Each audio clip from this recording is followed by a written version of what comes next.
What was fake exactly? No, he actually. The whole dossier was funded by I'm not Hillary talking Clinton. about the dossier. So the what? But there were meetings with Russia when Trump went out there. Like you're saying that. What meetings with Russia? You're saying that. But what meetings with Russia? You're Like, saying what do you mean? that Russia had zero help with anything. Wait. Are you saying that Trump had Russia help him on the election? I'm not saying that. I'm saying, but Russia did tamper. Dude, those are two different things, bro. No. You can't say something like that. When stories were out, here's my question. When stories were out in the news. If any of that stuff is true, Trump is using America to make money. Okay. If any of that is true, you're using America to make money. And that's where I'm at.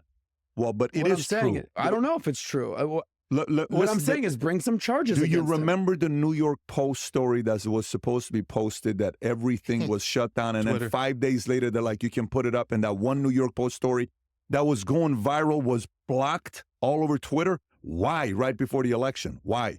What happened there? I remember that. Yeah. Of course not. Seriously? We talked about it on the podcast. Welcome back, everyone. Today we're breaking down a political exchange that's equal parts messy, confusing, and revealing. It's one of those conversations where both sides are talking, but no one's really listening. Sound familiar? We're diving into accusations, denials, and a whole lot of deflection. So let's get into it, and if you're new here, hit subscribe.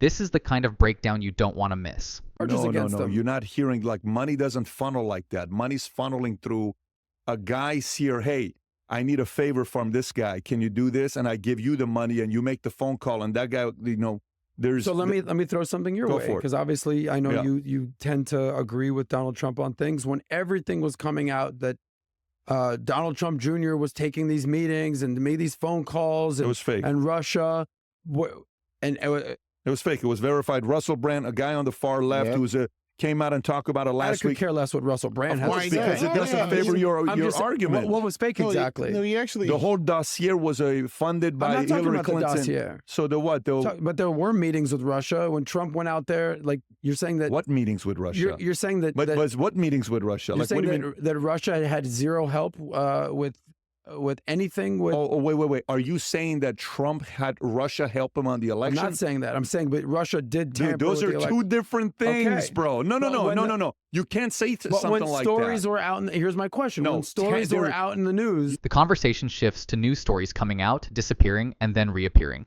Specifically, the New York Post story that was blocked on Twitter right before the election. Now, whether you lean left or right, this raises a bigger question.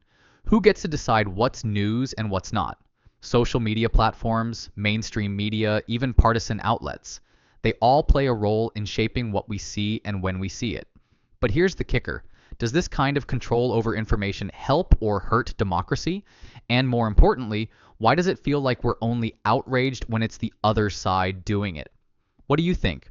Drop your thoughts in the comments. U.S. is involved in all the elections. They tamper. Every country that's powerful tampers and other. But there's a difference to say, help me out, versus a person independently does it. That's not the same thing. My question to you is, when news was, because this is news to me, news, here one day, out the other. When news was out there about Donald Trump Jr., Eric Trump, or divesting of their companies, they're compromised. At that point, 4 years ago, we were like, well, they should look into it. They should. Oh, no. Let me tell you what I was thinking about it. What? My mind went to this. If this is true, it's game over for his entire family's legacy. If any of that stuff is true, Trump is using America to make money. Okay. If any of that is true, you're using America to make money. And that's where I'm at. Well, but it is true. I don't know if it's true. What I'm saying is bring some charges against him. Do you remember the New York Post story that was supposed to be posted that everything was shut down, and then 5 days later they're like, you can put it up, and that one New York Post story that was going viral was blocked all over Twitter? Why? Right before the election. Why? What happened there? I remember that. Yeah. Of course not. Seriously? We talked about it on the podcast. You know what I like about you? Let me tell you what I like about you. You know the movie, what's the goldfish movie? What is that one? Dory's the one that's got the memory? Finding Nemo. Yeah, dude, one of the best qualities of shooters is amnesia. You got it. You're gifted. The point is and you got a good memory. I want to know what's on the laptop. It's annoying. Okay, what about the laptop? What are your thoughts on that? Tell me what's on the laptop. I don't know about the laptop. Show me something that's on the laptop. What do you do on the laptop? All I've heard for the last year is Hunter Biden. What did he do? Well, bring some charges. I hate this. And it's being They're suppressed. trying to get the media, as if the right doesn't have media. Newsmax isn't out there. One Fox Business doesn't. We just covered the first story that Fox News gets more viewers than anyone else. Yeah. The media. Fox News is the media. Yeah, and that's exactly right. So it comes So out. tell your friends at Fox News to start covering the story then. So 2.5 million people a night know exactly what we're talking about. It's the other 3 million that are living in an opposite reality that we're trying to convince that these things that are facts are facts. Well, right? So just because Hannity says it, it's not a fact. No, I'm not a Hannity guy. Yeah, you are. I'm not a Hannity guy. I'm going to paint you as one. Hey, did you ever read Robert Spalding's book Stealth War? Did you ever read that? No. There's a few parts in there that I think you would be very interested in, and it's pertaining to the relationship that Hunter Biden actually has. Okay. I definitely think. FYI, it's not just the left; it's both of them. McConnell's also on the right. He's got connections to China. Absolutely. So his wife is Chinese. This is more the established. But my point is this: even when we talked about what's her name, Elizabeth Wu. Yeah.